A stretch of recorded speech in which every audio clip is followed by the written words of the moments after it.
Всем привет! Это «Практика выживания» и я, Тихонов Сергей. Давайте с вами сегодня поговорим о способах разведения огня. Очень часто, когда вы выезжаете на природу, особенно в большой компании, там на шашлыки, бывает такое, звучит такая фраза: а у кого-нибудь есть спички, кто-нибудь взял с собой? То есть человек, который задает этот вопрос, выезжая сам на природу, он даже не подумал о том, как развести костер. И порой, как правило, в компании человек 10, там у двоих хорошо, если найдутся там спички, зажигалка или еще что-то. Так вот, давайте посмотрим на все способы, основные традиционные способы, какими разводится огонь, и как природные условия могут на это повлиять. Давайте посмотрим. Значит, я на ваше обозрение сегодня тут взял с собой всевозможные предметы. Сейчас мы о них поговорим и посмотрим на их действия. Так, еще тут у меня есть вот такая зажигалка. Так, сегодня на наше обозрение, значит, спички охотничьи, спички обычные,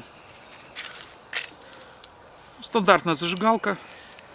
Это зажигалка такая турбо, пьезо, огниво. Это об этом чуть попозже. Значит, смотрим действие. Спичка прекрасно работает. Охотничьи спички.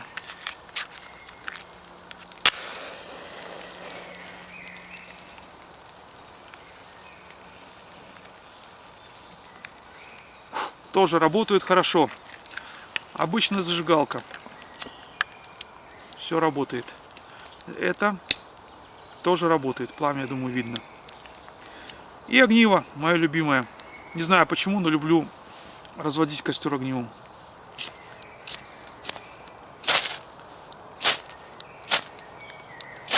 Все работает, все усекает.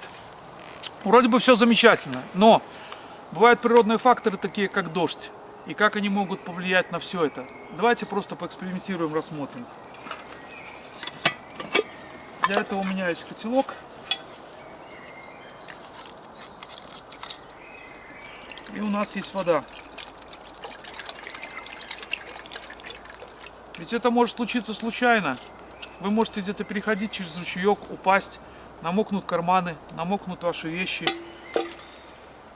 И вам уже будет проблемно развести костер.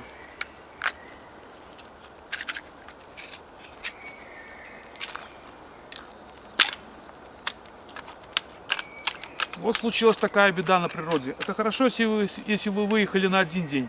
А если вы выехали на несколько дней? А если вы пошли в дальний поход?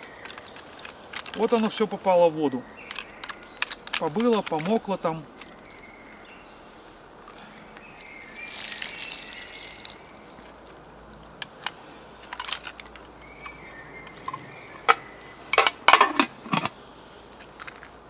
Чем хороши спички? Спички хороши тем, что легки в применении. Чиркнул, зажег. Всех ассоциаций развести костер — это сразу спичками. Минус какой? Что они впитывают влагу, плохо зажигаются. И проблема у них какая? Что они боятся ветра. Если сильный ветер, открытая местность, тут нужно прятаться от ветра. Так вот, посмотрим. Спички побыли. Естественно, они намокли. И не только они, но и черкаш. Охотничьи спички. Они специально предусмотрены так, чтобы не намокать. Но проблема в том, что все их черкаши точно так же намокают. То есть вот черкаш, он намокает. И порой, если попало вот так, как сейчас, в воду, то потом развести очень сложно. Хотя если был бы сухой черкаш, он бы развелся бы замечательно. Дальше зажигалка смотрим.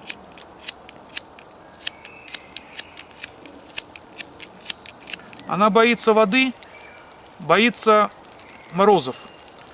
И при этом, беря с собой в поход и идя где-то, вы не знаете, сколько в ней запас осталось. Насколько там этого кремния осталось, которым вы чиркаете, и насколько газа. Газ можно посмотреть, но где-то, если нечаянно в кармане нажался клапан, вот так, газ у вас травится просто.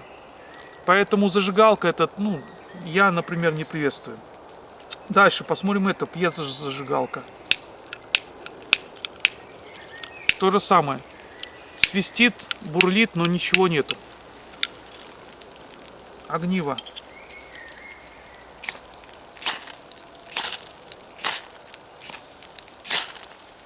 Как работало, так и работает. Наверное, поэтому лично я люблю вот таким огнивом пользоваться везде. Может быть, для розжига нужен, конечно, там труд определенный, там какое-то что-то, но это не составляет большого труда. Кому брать что с собой, это уже дело ваше. Но я вам просто показал, что как есть. Делайте выводы сами, готовьтесь заранее. Я вам обещал еще вот это показать. Спички, все это, кто любит этим пользоваться, как правило, вот такие контейнера делают. Попав в воду, спички все равно остаются сухими. То есть открываете, там спички, там черкаши, и они будут всегда сухие. То есть если вы все-таки приверженец пользоваться спичками, то лучше всего берите спички, но либо их в целлофан, либо их в контейнер, чтобы не произошел такой казус с вами на природе. Берегите себя, думайте о своих походах заранее, готовьтесь заранее, предусматривайте всевозможные варианты. Всем удачи, пишите, задавайте вопросы, с удовольствием на них ответим. Пока.